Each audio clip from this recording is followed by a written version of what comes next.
Vous avez déjà entendu parler? Ces lézards extraterrestres qui se déguisent en êtres humains pour venir nous espionner. Au début, j'y croyais pas. Moi non plus. Mais on a été obligé d'y croire quand on l'a vu. C'était l'été dernier. Tu te souviens? L'été dernier. Il était là, sur sa terrasse. Il était couché sur le ventre. Il prenait un bain de soleil. Et nous, on est en train d'arroser les haricots. Ce qui a attiré mon attention, c'est cette grosse mouche qui est venue me tourner autour de la tête. Et que j'ai chassé, comme ça.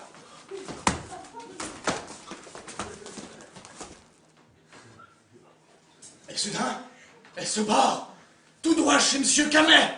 Je me suis dit...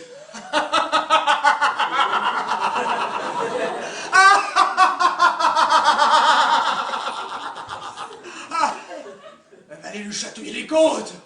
Mais non, elle se pose là, juste devant lui. C'est là que je t'ai dit d'aller arrêter l'eau, hein, pour les haricots. Je tourne la tête. Ça. Et soudain, j'entends un bruit sec. Clac! Plus de mouche, plus rien. Silence absolu. Le voisin n'avait pas bougé d'un millimètre. Comment vous expliquez ça, vous, hein?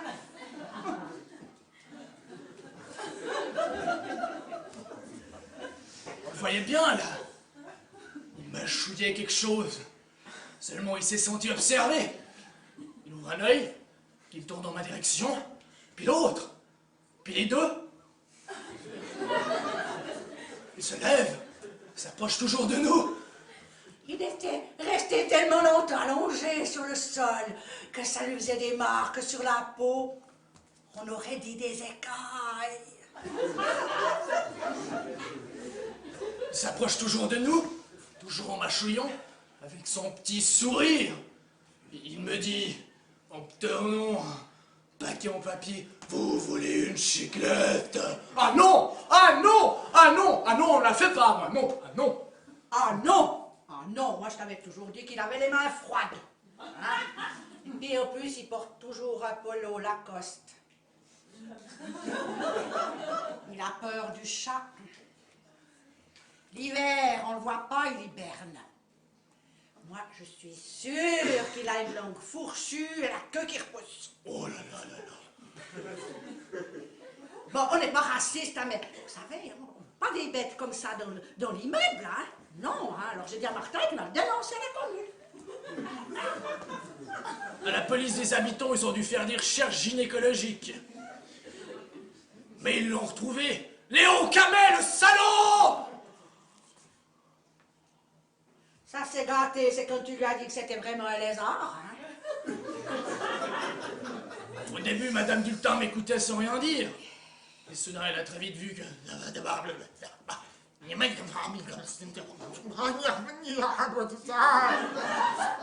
qu'il y avait quelque chose qui jouait pas. Elle m'a dit qu'elle appelait le zoo tout de suite pour faire venir une équipe de biologistes. Elle appelle, oui, bonjour, ici Madame Dultin, la commune du Goyon, où il y a un individu qui prétend avoir un lézard comme voisin, oui, oui, non, oui, oui, oh oui, oh oui, oh oui, oui, oh oui, oh oui, oui, vous pouvez venir, merci tout de suite.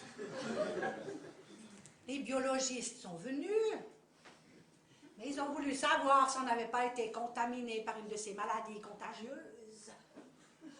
Alors c'est pour ça qu'on est dans cet hôpital spécialisé. Mais vous savez, ici aussi, il se passe des choses étranges. Monsieur et Madame Raffoin, la récréation est terminée. Il est temps de regagner votre chambre pour la piqûre du soir. Ah!